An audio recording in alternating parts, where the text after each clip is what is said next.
Ganesh studio presents. कभी कभी ऐसा होता है ना कि पीछे हटना असल में आगे बढ़ने की सबसे बड़ी रणनीति होती है। आज हम बात करेंगे नेतृत्व के एक ऐसे ही प्राचीन सिद्धांत की, जहां समर्पण करना ही सबसे बड़ी ताकत बन जाता है।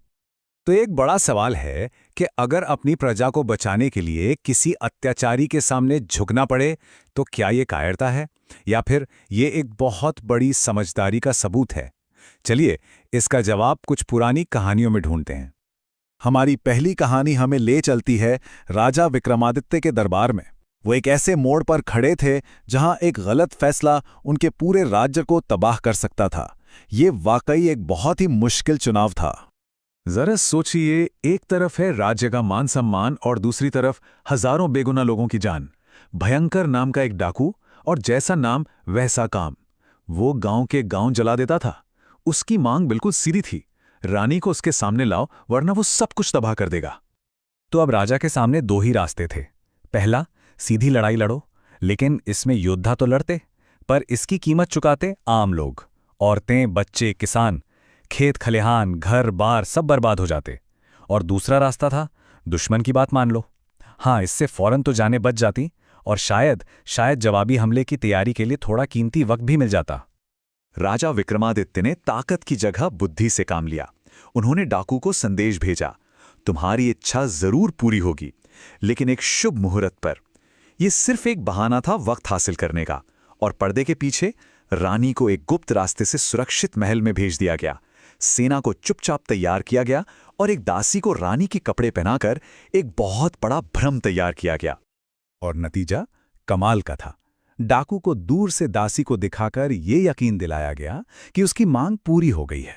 जैसे ही वो बेफिक्र हुआ, राजा की तैयार सेना ने अचानक हमला करके उसका पूरा खेमा तबाह कर दिया। एक पल के लिए झुके और हजारों जिंदगियां बचा लीं। तो ये थी एक कहानी। अब देखते हैं कि यही सिद्धांत एक बिल्कुल अलग सिचुएशन में कैसे काम करता है। यहां बात लड़ाई की नहीं, बल्कि कूटनीति और गठजोड़ की है। अब मिलिए राजा भोज से। इनका सामना हुआ कुचक्र नाम के एक लुटेरे राजा से, और नाम से ही जाहिर है इस आदमी के लिए किसी संधि या वादे का कोई मतलब नहीं था। वो सिर्फ जीतना और लूटना जानता था। एक बार फिर सीधी लड़ाई का मतलब था आम जनता की तबाही। तो राजा भोज ने एक बहुत ही गहरी चाल चली। उन्होंने अपनी एक वफादार दासी को राजकुमारी बनाकर कुचक्र से शादी का प्रस्ताव भेज दिया। इस शादी के जश्न के बहाने उन्होंने आसपास के सभी ताकतवर राजाओं को न्योता भेजा और पर्दे के पीछे एक खुफिया फौजी गठबंधन बना लिया। सोचिए, एक शादी ने उन्हें तैयारी के लिए पूरे 6 महीने का वक्त दे दिया। और हुआ भी वही जो राजा भोज ने सोचा था।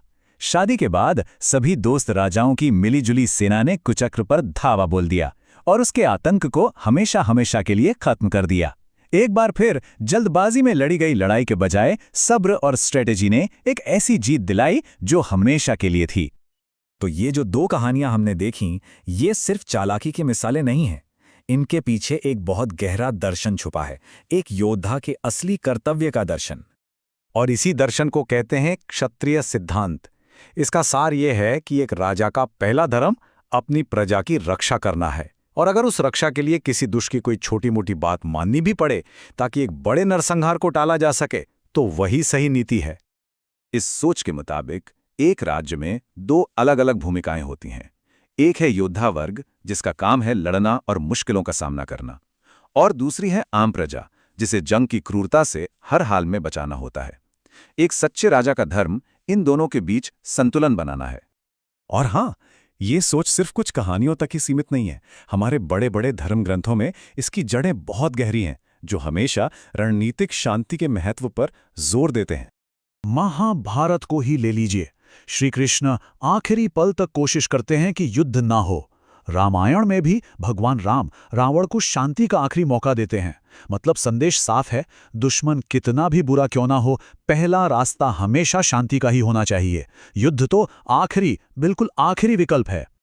मनुस्मृति में तो इस कर्तव्य को बहुत खूबसूरती से बताया गया है कि एक राजा सिर्फ शासक नहीं, वो अपनी प्रजा के लिए एक पिता जैसा होता है। और एक पिता के लिए अपने बच्चों की सुरक्षा से बढ़कर भला क्या हो सकता है?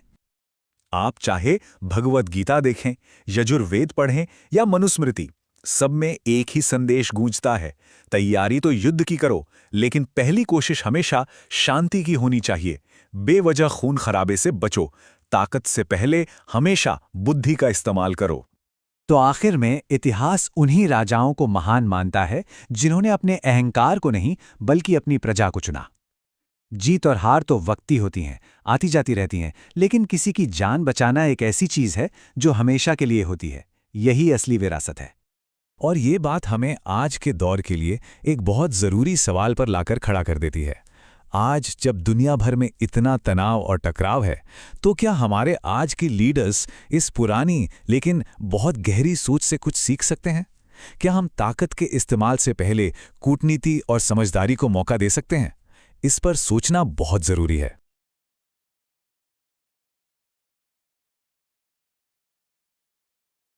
लाइक, शेयर और सब्सक्राइब करें।